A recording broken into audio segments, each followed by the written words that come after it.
Oi, gente, tudo bem por aí? Deus abençoe vocês, Deus abençoe a gente, que a gente tenha uma boa leitura de 2 Samuel, capítulo 2. Davi é feito rei de Judá. Hoje nós vamos ler sobre uma guerra civil. São 32 versículos. Vamos lá. Depois disso, Davi perguntou a Deus, o Senhor. Peraí, vamos voltar aqui. Davi ontem leu um lindo poema, muito triste, para o seu pior inimigo e para o seu melhor amigo. Saul, seu pior inimigo, e Jonatas, o seu melhor amigo, morreram. Saul se desviveu e Jonatas foi desvivido lá no monte, E Davi ficou muito triste. E aquele homem imprudente que contou mentira para ele foi morto pela sua mentira, Falou que ele tinha matado Saul para ver se ele ganhava alguma coisa com isso, um homem louco, e acabou pagando pelo preço da mentira, Foi assassinado também. E aí, depois disso, Davi perguntou a Deus, o Senhor: devo ir governar alguma das cidades de Judá? Deus respondeu: sim. O Senhor respondeu: qual delas? Perguntou Davi. Hebrom, foi a resposta. Muita gente acha que o nome do meu filho é Hebrom.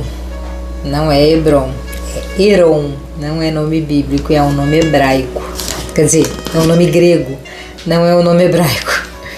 O nome do meu filho é Herom, sem o B. Muita gente acha que é Hebrom. Só porque eu sou crente, eles acham que o nome do meu filho é o nome bíblico, não é.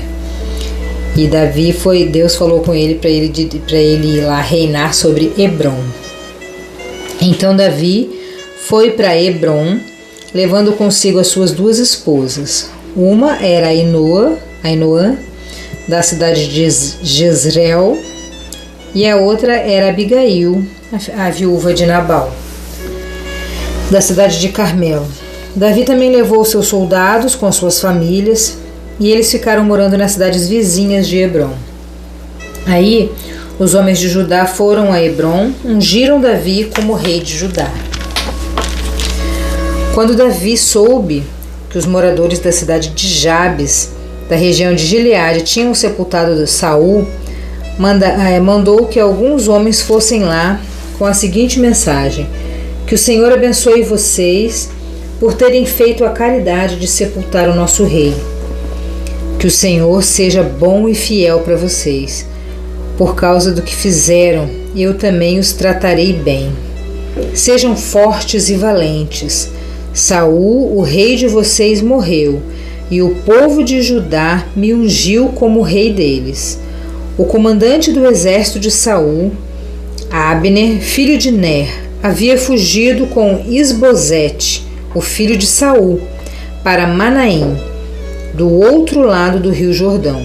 Lá, Abner fez Isbosete rei das terras de Gileade, Azer, Jezreel, Efraim e Benjamim. Na verdade, ele o fez rei de todo o povo de Israel. Isbosete tinha 40 anos de idade quando começou a reinar em Israel, e reinou por 2 anos. Mas a tribo de Judá foi fiel a Davi, e ele governou em Hebrom 7 anos e meio. Olha que doideira, Eu achei que todos os filhos de Saul tinham morrido ontem quando a gente leu. Mas na verdade só morreu Saul e mais 3 filhos. Sobrou esse Isbosete, que Abner, que era o chefe do quartel-general lá do rei, fez ele... Abner foi fiel até o fim, a Saul. Quando morria o rei, até hoje é assim nos países da monarquia, Quando morre o rei, o filho mais velho assume. Então, morreu Saul, morreu 3 filhos, o filho que sobrou, que foi Isbosete, assumiu o reinado de todas as tribos de Israel ali que sobraram. Só Judá que assumiu Davi como rei. Abner, no versículo 12, Abner e os oficiais de Isbosete foram a Manaim, para a cidade de Gibeão. Joabe, cuja mãe era Zeruia, nome bom, ó, Zeruia, e os oficiais de Davi foram encontrá-los perto da represa de Gibeão. Lá todos eles se sentaram em um grupo ao lado da represa e o outro do outro lado.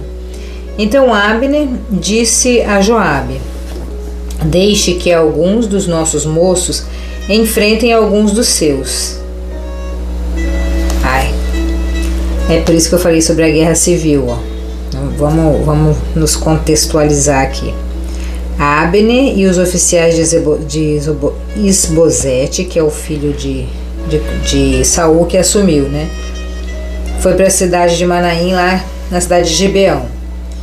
Joabe e os oficiais de Davi foram encontrados. Então, é rei contra rei, né? O Isbosete e os de Davi. Eles foram para esse lugar se encontrar lá. Daí ficou um pouco de um lado e um pouco de outro. Os funcionários de Davi e os funcionários de Isbosete. Na represa um do lado. Então Abner disse a Joabe: deixe que os nossos moços enfrentem alguns dos seus em uma luta armada. Uma guerra civil, né? Entre um e outro. Gente, eles eram irmãos. Eles eram da mesma tribo, eles eram de Israel. Família. Mas enfim, está bem, respondeu Joabe. Aí 12 soldados representando o Isbosete e a tribo de Benjamim lutaram contra 12 soldados da tribo de Davi. Cada um pegou o seu adversário pela cabeça e enfiou a espada do lado dele aqui, na anca assim, né? Em cima do quadril aqui. Enfiou a espada do lado dele. E assim todos eles caíram mortos juntos. Olha que coisa. Que coisa horrível, gente. Olha que coisa horrível.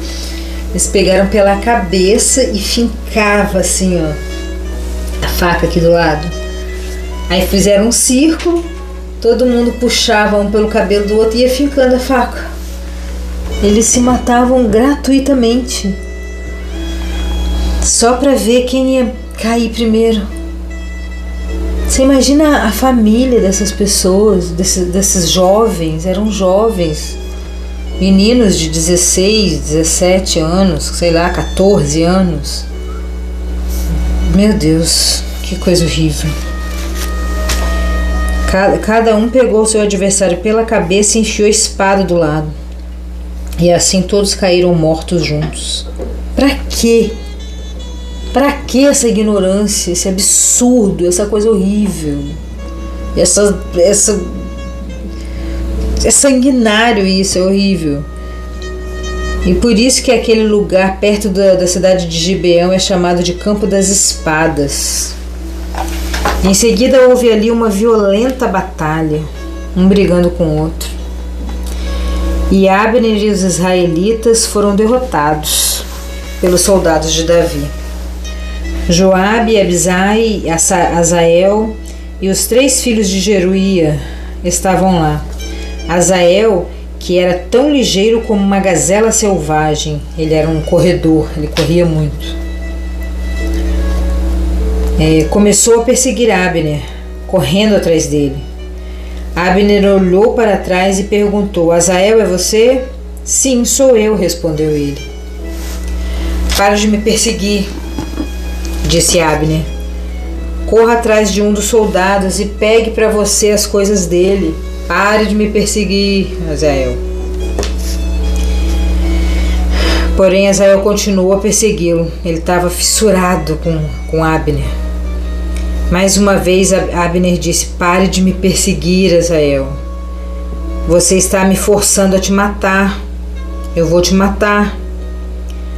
Como é que eu poderia depois olhar para seu irmão Joabe nos olhos? Para de me perseguir. Nós somos todos parentes, nós somos primos, somos todos das mesmas tribos, somos todos parentes. Como é que eu vou olhar para o seu irmão depois? Sai daqui, vai perseguir outro. Porém, Azael não parou de persegui-lo. Então Abner deu um golpe para trás com a sua lança.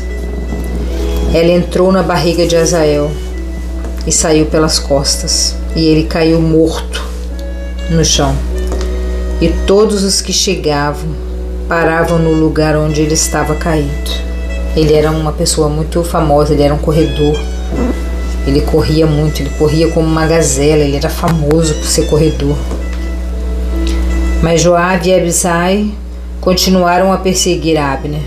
E quando o sol estava se pondo, chegaram ao monte Amá, a leste da cidade de Giá, a estrada que vai para o deserto de Gibeão. Os soldados da tribo de Benjamim se reuniram novamente em volta de Abner e ficaram no alto do morro. Então Abner gritou bem alto para Joabe: será que vamos ter que continuar lutando para sempre? Você não vê que no fim não vai sobrar nada, a não ser amargura?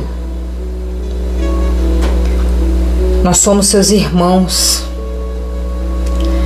Até quando você vai esperar para mandar que os seus soldados parem de nos perseguir? E Joabe respondeu: eu juro pelo Deus vivo que se você não tivesse falado, os meus soldados continuariam a perseguir vocês até amanhã cedo. Então Joabe tocou a corneta. Todos os seus soldados pararam de perseguir os israelitas e a luta acabou.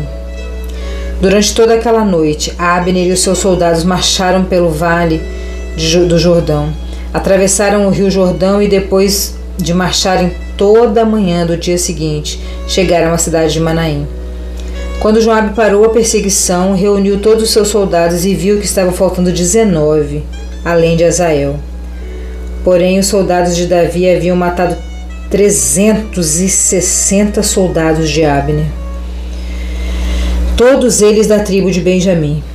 Aí Joabe e os seus soldados pegaram o corpo de Azael e o sepultaram no túmulo da sua família em Belém. Eles marcharam durante a noite inteira, ao amanhecer chegaram em Hebrom. Que tristeza. Eu tô lendo aqui e tô pensando, né, nessa guerra deles ali. Me lembra a guerra, né, da que a gente estava ali agora, que parece que deu uma pausa, né, de Israel ali na faixa de Gaza, aquela guerra que ninguém vence, né, aquela guerra que não tem quem vença, gente.